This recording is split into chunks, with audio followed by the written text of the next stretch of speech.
It's time now for our Entre Nous segment, and Solange Mougin joins us in the studio. Hello, Solange. Hi there.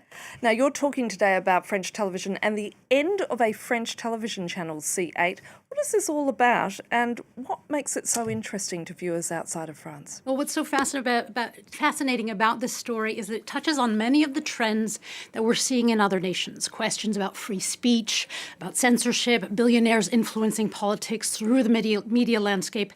It touches on arguments of wokeism, of cancel culture, but also the political side of the far right, of populist ideologies. But before we even attempt to scratch at the surface of that, let's go through what happened here in France this weekend.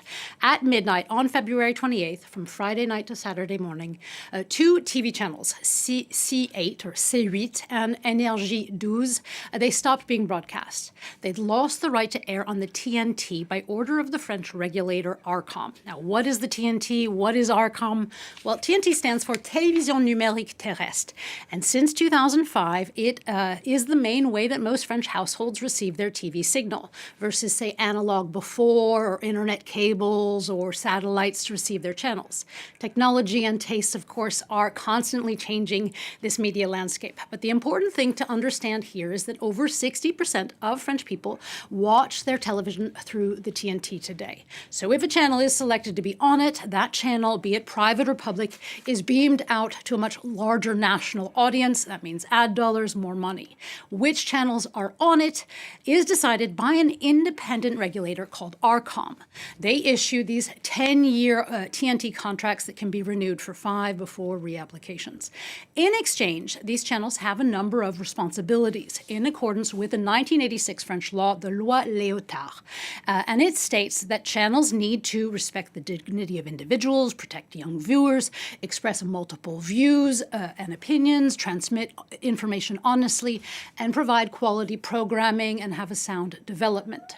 If they don't do this, the channel can be sanctioned by Arcom with a series of increasingly serious reprimands, from warnings to formal letters and notices, fines, before being pulled from the TNT. So why were these two channels taken off TNT? Well, as Le Monde tells us, other channels have not had their contracts renewed before or even been pulled.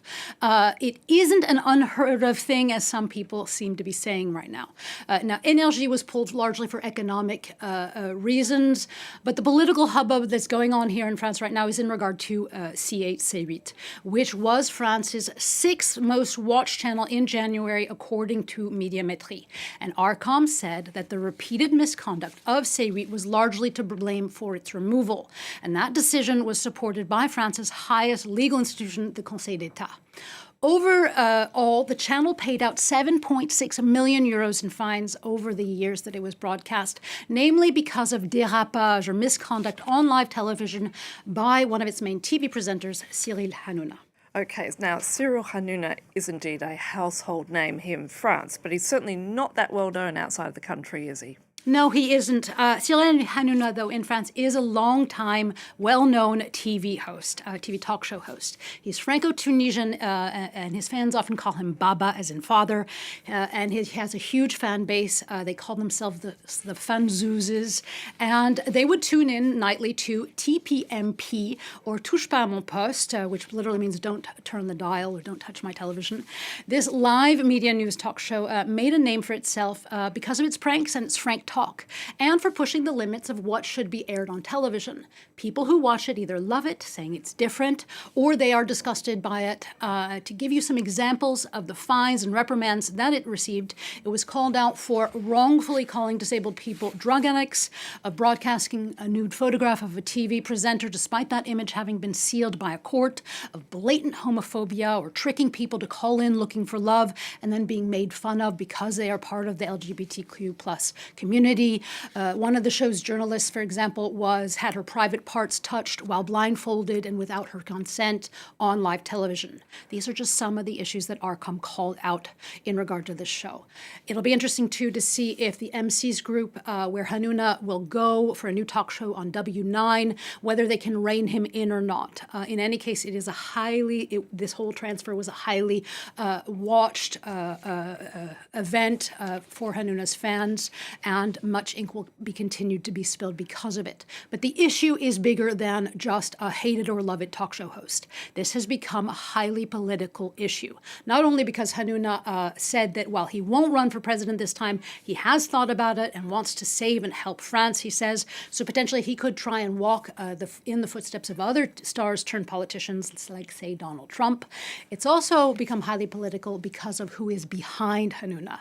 Like Trump, who had Fox News and Roger Ailes, Hanouna has Bolloré. And because the channel was the brainchild, C8 was the brainchild of conservative mogul Vincent Bolloré, whose media empire has pushed some of France's audiovisual landscape, and not only TV, to the right, with many saying that his channel is a mouthpiece for the Christian conservative and even far-right ideologies. So the parallel with Fox is quite evident. Solange, how has the French political world reacted to this channel being taken off TNT?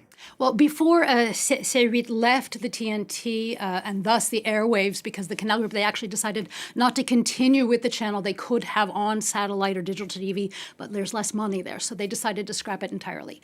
A few things happened before the end. The channel aired an anti-abortion film that they had actually been reprimanded for airing beforehand.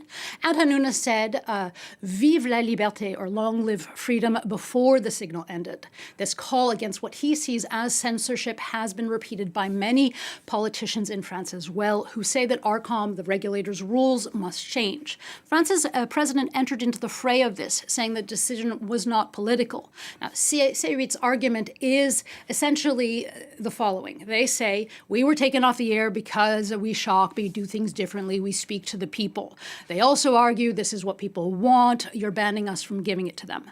But if we look at the bigger picture beyond French television, these are arguments that are similar, at least in my view, of other populist and far-right movements elsewhere, with many saying that their voices have been canceled or that it's a woke world that's reining them in, which leads to the question, is it okay to just say anything? Is free speech supreme above all the rest, including hateful and shameful speech?